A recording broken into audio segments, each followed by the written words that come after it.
order the emergency meeting of the McAlester City Council, Monday, September 30th, 2019. We do have a quorum. Mr. Urban, just to be clear, so that we're all above board and transparent on this, we are within the limits for call it an emergency. Mr. Stasiak has explained the situation to me briefly, and I would say there are 3 factual requirements that must exist, and he's met all those. So I think it is proper for the council to have an emergency meeting. This is not a special meeting. This is an emergency meeting, and it has to be a true emergency, a loss of life, loss of property, financial, something of that nature, a circumstance that causes that. You have to give whatever notice is practical in the circumstance, and he's notified the clerk, who is the person you would notify in the event of a meeting.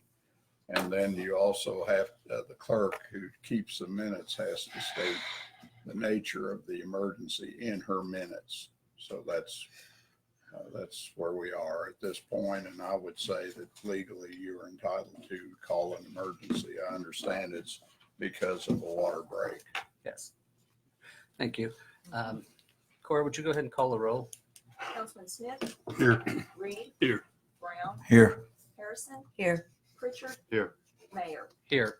Our scheduled business is discussion of the current water shortage and possible action to allocate resources in order to restore full services and declaring an emergency.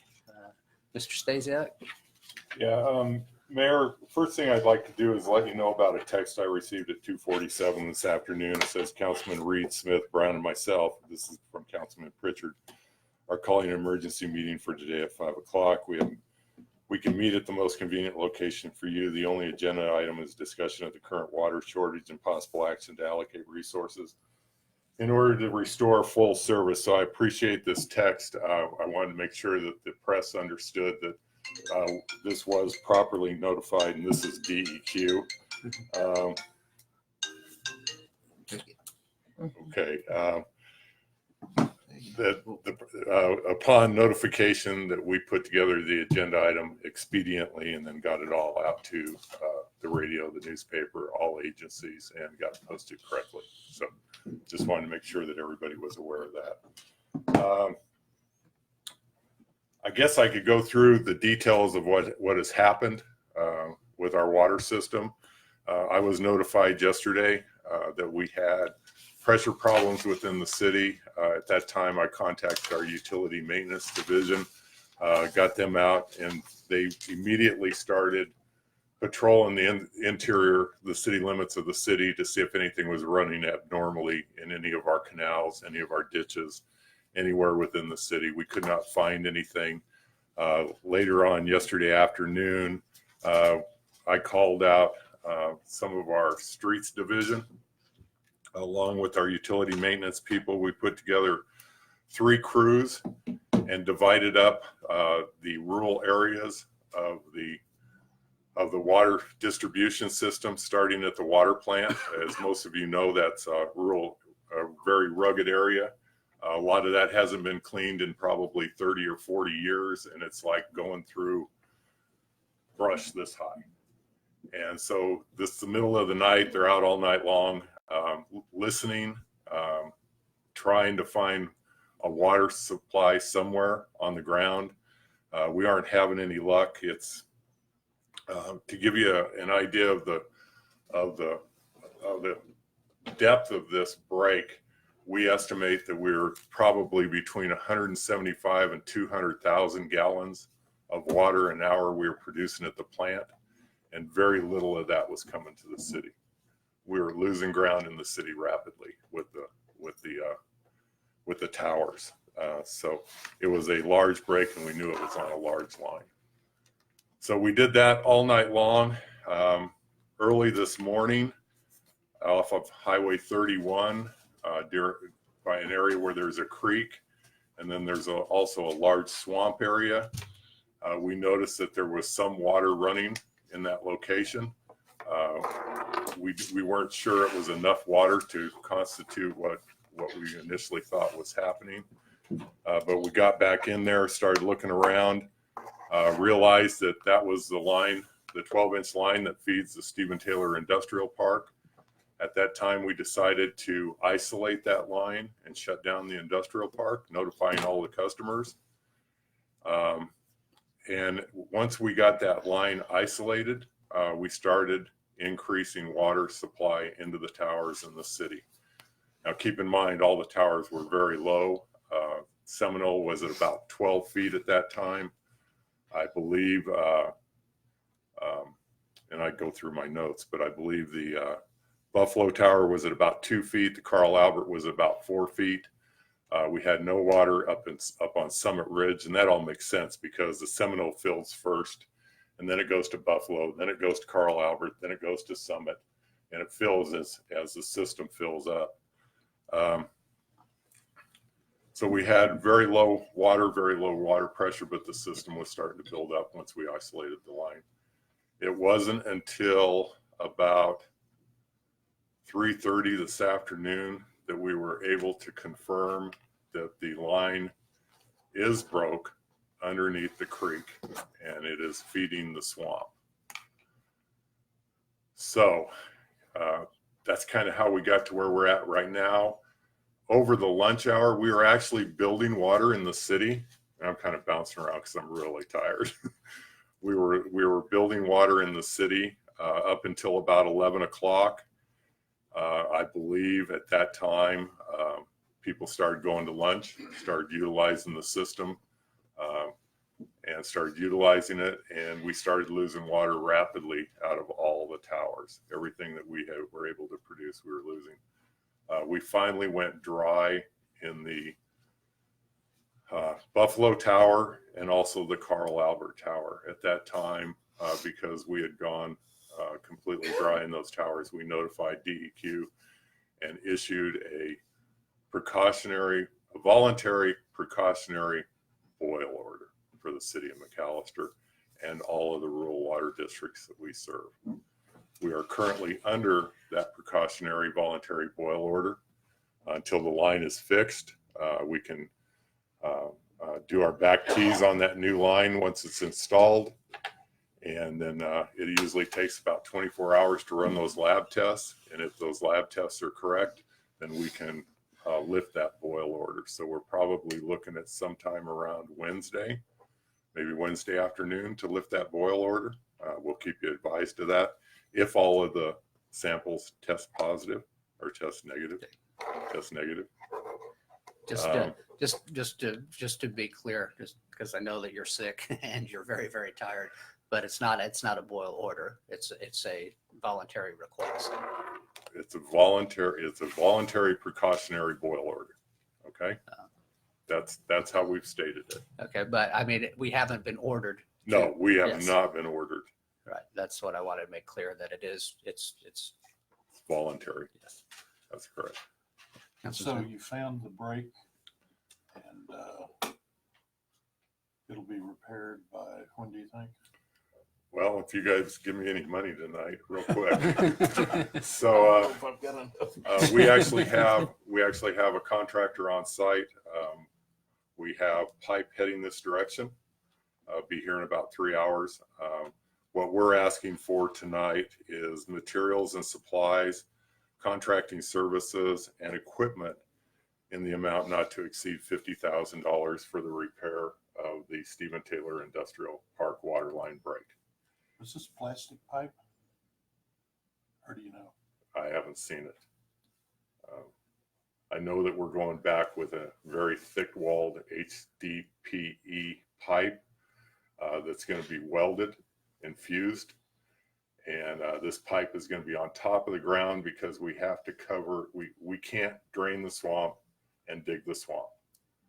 So we're going to dig all the way back away from the swamp, lay line across the top of it, and tie in back away from this area because there's just no way we can get equipment or materials or manpower in there to make these repairs.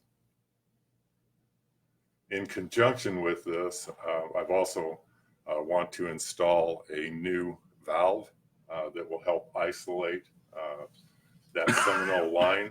And in the future, we would have less people and less industry off if that line should break again. And we have had problems with that line in the past. So, Councilman Brown.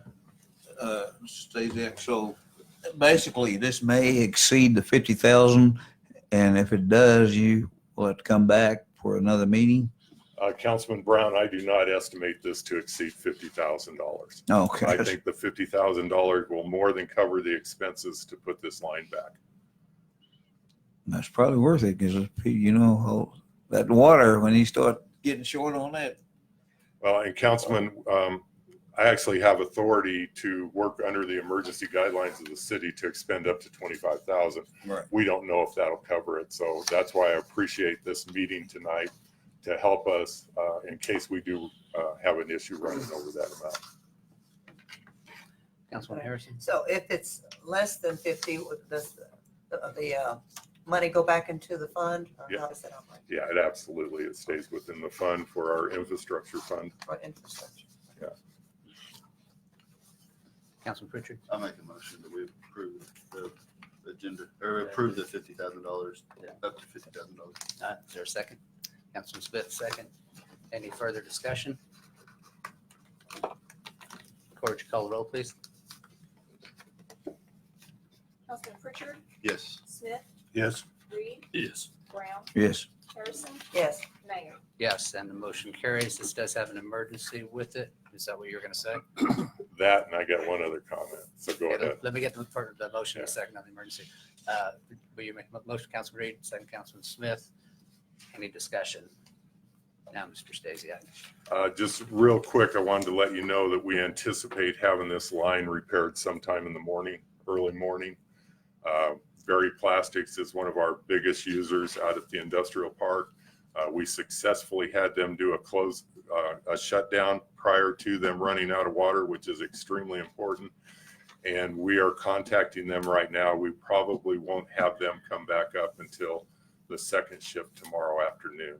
But I just wanted to give you that information that we are anticipating having this back together in the morning. Pete, now, is this a permanent fix or is this just a Band-Aid to get it back? No, this will be a permanent fix and we'll leave it as it is. This is actually being welded together, Councilman, to withstand the pressure on that line. is the county involved in any of this? Is this strictly something that the city is doing, no other funding but ours? This is city. Okay. This is a city-owned water City-owned line. water Yes, sir. Yes, All right, ma'am. Thank you. Any other discussion? Is there fire danger because of the low water pressure? There is not currently in the city. There's a few areas that are coming back and they're coming back quickly. The Carl Albert tank is at 15.5 feet. It's really not enough to start the pumps to start feeding rural water district. I believe it's 5, which is Jim Henley, but that's been coming back rapidly. The Buffalo Tower is currently at 12 feet. The Seminole's at 37 feet. We've got about 2.5 feet in the Clearwell. So to answer your question, we will have fire protection. We have tanker protection through our fire department here in the city, but anybody that has a fire suppression line, we are a little bit concerned about Berry Plastics because they're not protected with their fire suppression system, but we have all of our crews standing by in case something does happen out there, but they're not operating, so we should be fine. Oh, I do have one other question. Councilwoman Harrison. Are they being, the employees being paid overtime, time and a half? How is that going as far as their pay? I know they're tired, but how are they going to be paid? You know, Councilperson Harrison, I'm glad you bring that up because when I sent 6 of our people home today, they'd been out 28 hours. They earn time and a half for all hours over 8, actually on the weekend. They are actually home right now. The contractor is on site doing the work that he needs to be doing, and our crews will be back in the morning. Okay. All right. Thank you. Mayor, Councilman Brown. what other rural water districts are affected from us, by us? Yeah, I believe there's rural water districts 5, 6, 7, and 16, I believe are the 4 districts that we serve. We have three, actually, there's 5 of them. We have 3 with Miss Tinker that manages, one with Mr. Henley, and then I don't know who manages Rural Water District 16. Okay. Thank you, Mayor. Any other discussion? Corge, call the roll, please. Call the roll. Councilman Reed, Yes. Smith, Yes. Yes. Harrison, Yes. Pritchard, Yes. Mayor. Yes, and the motion carries. That being the only item of business, I take a motion to adjourn. Motion, Councilman Smith. Oh. Second, Councilman Brown. Is that where you go? Yes, sir. Okay. Thank you. Thank you. Corge, call the roll, please. Yes, sir. Any part of the city without water other than Councilman industrial Smith? park. Yeah, right now, there's nobody. Yes. Okay, nobody within the city Reed, Yes. that we're aware of. Some of the Harrison. girls Oh, in the yes. Pritchard, Yeah, I mean, Yeah, so we're adjourned. those- Thank you, guys. Those towers need to get higher. Too much going on. I am like a kid. Don't take a whole lot to get me distracted. I believe that, I talked to Jim Henley right before the meeting. Thank you. And I believe they're out. So just Henley. You might want to check this last statement with, but, where that is. All right. That's the one out